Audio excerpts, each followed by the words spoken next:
Живеем на свещената земя на най-древната цивилизация на света.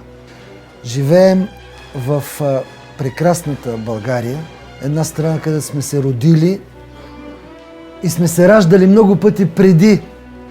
Точно затова трябва да я опазим, точно затова трябва да я одухотворим с обич и с знание. Това знание започва с възхищението, което древните са изпитвали, когато са гледали звездното небе. Техните резултати, техните стандарти, превърнати в свещени стандарти на първата световна цивилизация, се оказва, че имат космичен еквивалент. Тези стандарти за пръв път откриваме в неолитните жилища на Стара Загора и Варненският неолитен некропол.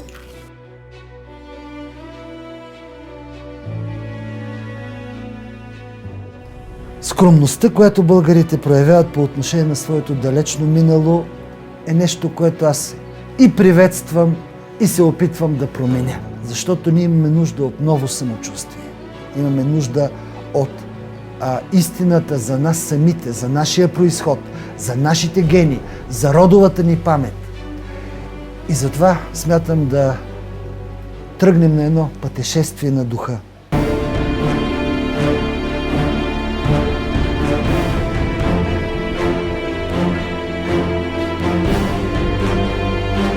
Зад мен е командната височина на старопрестолната българска столица Плиска. Гениалният план на този духовен градеж включва един най-важен ориентир – гигантската могила край село Войвода. Нейното разположение по безспорен начин доказва, че голямата базилика в Плиска, както и цялостния комплекс Мадара Плиска, е творение на боговдъхновени българи, които са притежавали висше познание. Тяхната култура носи заряда на много хилядолетия системно развитие. В нея възкръсват знания, родени в свещените земи на днешна България преди 7000 години. Те са пренесени като щафета през много бурни епохи.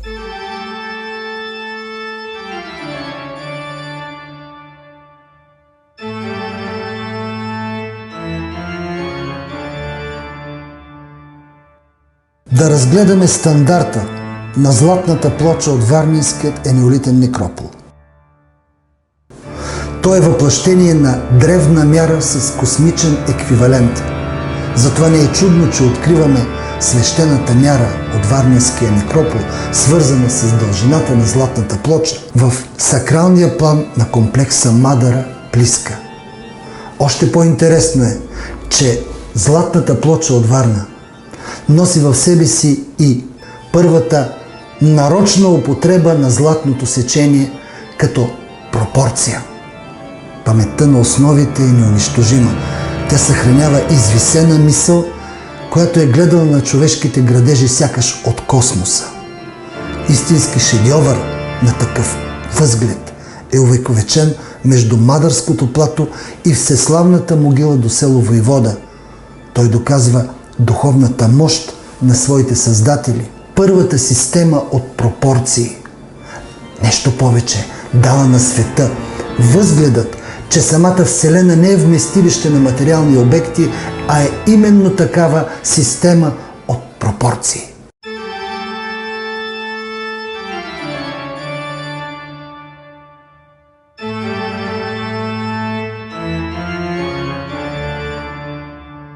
Аз наистина се отнасям сериозно към древните загадки. И смятам, че ако всички ние вложим повече фантазия, повече респект към мъдростта на древните, можем да поумнеем и самите ние. И това идва на време, защото света около нас наистина е полудял от алчност, от амбиции, от жестокост. Света върви за пореден път към поредната катастрофа. Дали са искали да опазят своите дълбоки тайни от хора с съвременната саморазрушителна нагласа? Древните сигурно са имали и това предвид. Дали са ни поставили една интелектуална загадка, която е нещо като тест за интелигентност?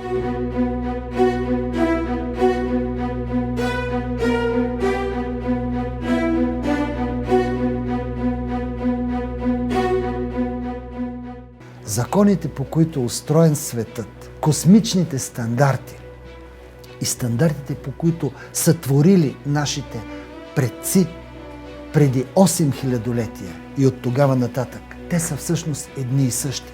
Човешкото творчество и космичното творчество почиват на едни и същи закони и те са изразими с най-фундаменталните константи. Пи, златното сечение, Ойлеровото число и парадоксално мога да кажа стандарта на светлината, в който ние тепърва ще се вгледаме, за да открием наистина удивителни неща. В съвместната ни работа по проекта Цари Мали град, Симеон Пешов и аз стигнахме до разбиране за пространствени стандарти. Специални отстояния между свещени обекти, като например разстоянието между олтарите на Рилския манастир и църквата от 15 век над село Белчин. Ние определихме това еталонно разстояние като 1/1000 част от размера на земната обиколка по екватора, разделена на златното сечение. Сега нашето изследване продължава с акцент върху далеч по-древни исторически обекти. Съсредоточаваме се върху сакралната геометрия на свещения за българите комплекс Мадърски конник Плиска. Нашето изследване доказва, че паметта на основите на Плиска е съхранила система от пропорции, родени тук преди повече от 7000 години. За древните българи самата Вселена е била преди всичко система от пропорции. И не е чудно, че в дизайна и разположението на свещените обекти от Мадъра, Плиска, са спазени космични съответствия. Загадката продължава в планировката на Омуртаговия дворец, както и специалното място на Мадърския конник. Основен ориентир в този удивителен архитектурен план е гигантската могила край село Войвода. Тя е изваяна с удивително чувство за хармония, но още по-впечатляващо е мястото, което тя заема. То е равно отдалечено от скалата на Мадърския конник и от огромната могила край село Могила в източния край на Мадърското плато. Получава се равнобедрен триъгълник.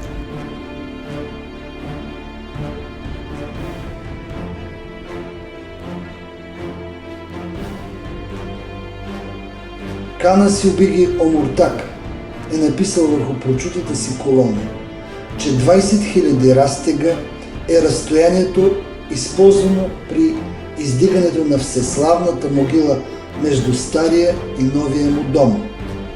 Факт е, че именно 20 000 растега делят могилата край село Войвода, както от градежа на Велики Преслав, така и от легендарния комплекс Свещари, древната столица на тракийското племе Гети, и по-точно от могилата, където неотдавна професор Диана Гергова откри златното съкровище на гетите.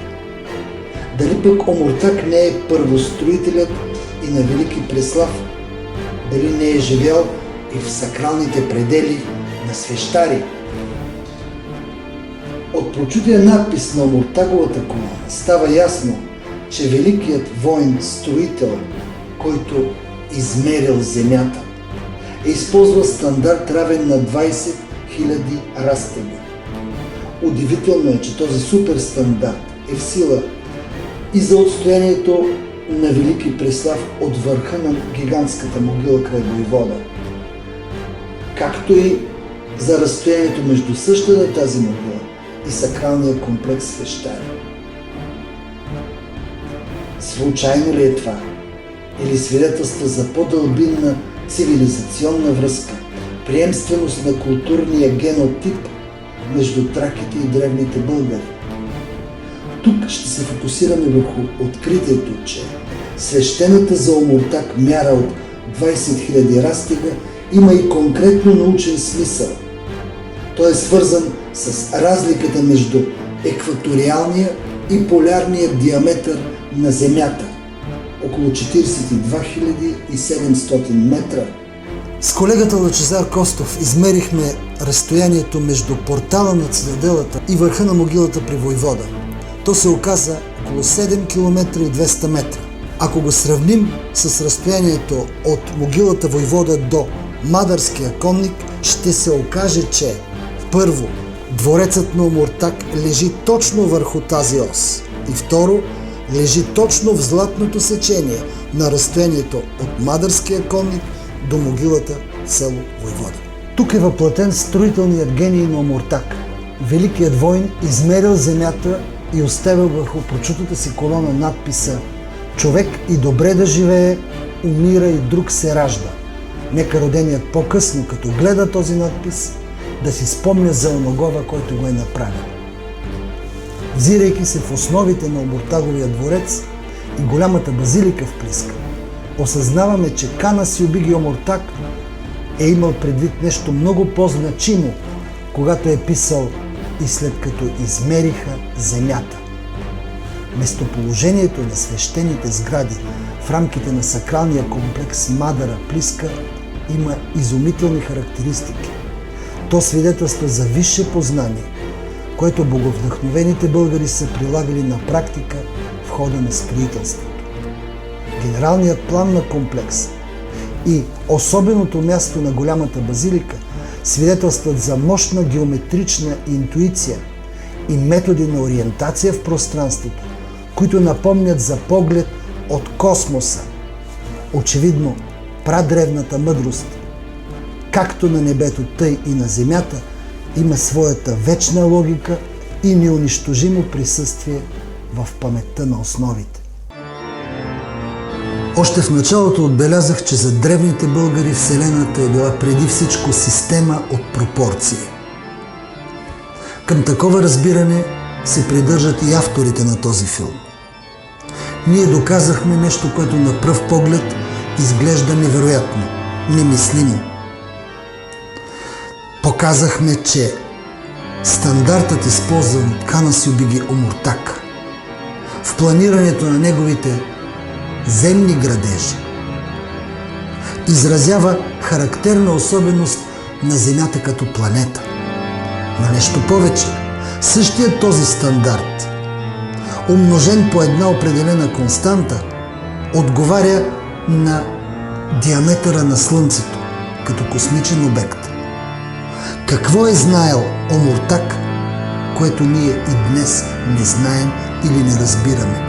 Истината е, че земната мяра и космичният стандарт се оказват едно и също с точност до константа.